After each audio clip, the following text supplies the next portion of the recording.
Welcome to the first video in this series. I'm making a series of videos where I work out problems in a review sheet that I have posted. It's entitled Midterm 3 Review Sheet.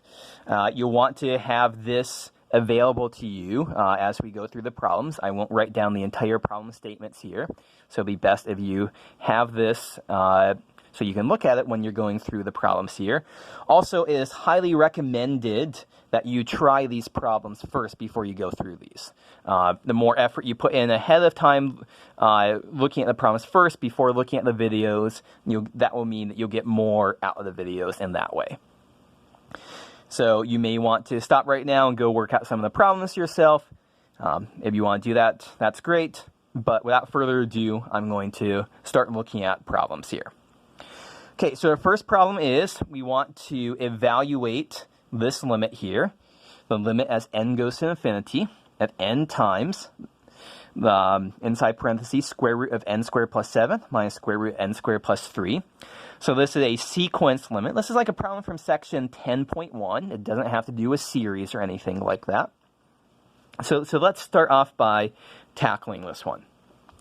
So the thing that's very suggestive here is that we have a difference of two square roots here. And so back in Calc 1, there are certain times, like for example, when we're doing derivatives, where we end up with a difference of two square roots, or in limit problems like this. So we don't like having those difference of two square roots.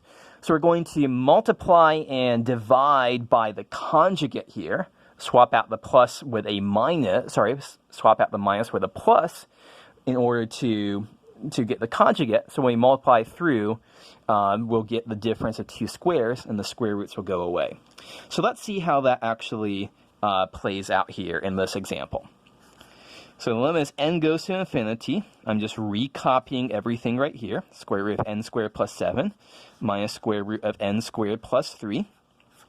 And so now I'm going to multiply by square root of n squared plus 7 plus square root of n squared plus 3. So downstairs, n squared plus 7 plus square root of n squared plus 3. Okay, so a couple comments here. Number one, multiplying and dividing by the same thing. I'm not changing what this is here fundamentally. Number two, I should have done a little bit better explanation as for why I have to do this here.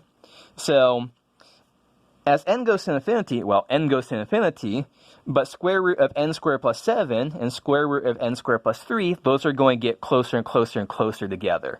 So without doing anything right now, we're in kind of an infinity times 0, indeterminate form. So we can't just directly evaluate this. We have to do some manipulation, and this will be how we do our manipulation. Okay, so at this point then, let's expand out what happens when we do this minus this times this plus this. It's a difference of two squares here is what we'll end up getting. So square root of n squared plus 7 times square root of n squared plus 7. Well, the square roots cancel and we just get n squared plus 7. Then we have square root of n squared plus 7 times square root of n squared plus 3 minus square root of n squared plus 7 times square root of n squared plus 3. Those cancel out. And then we just have minus square root of n squared plus 3 times square root of n squared plus 3. So minus n squared plus 3. Downstairs, though, we still have the same exact thing. Square root of n squared plus 7 plus square root of n squared plus 3.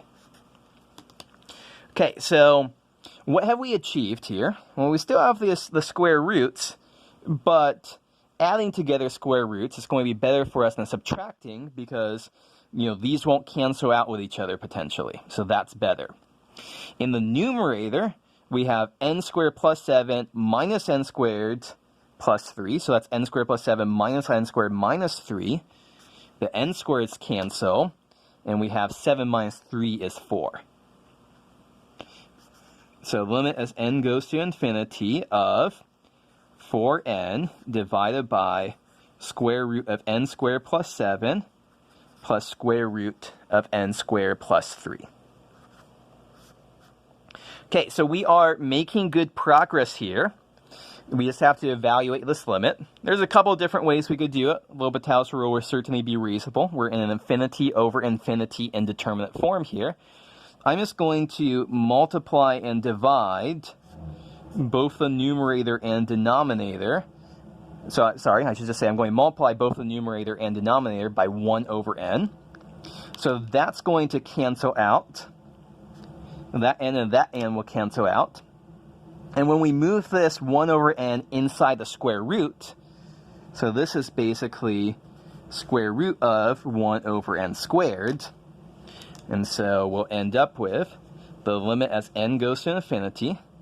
4 is the only thing left in our numerator.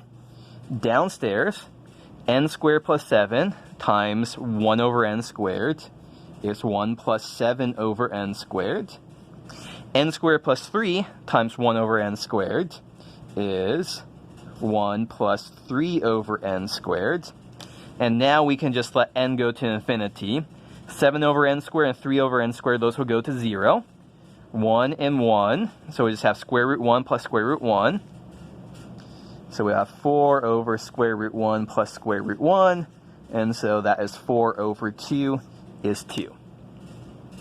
So that's the first problem here. I'll do more videos in the future. What's the punchline here? If you don't know how to do this rationalizing multiplication here, you're going to have a very hard time in this problem.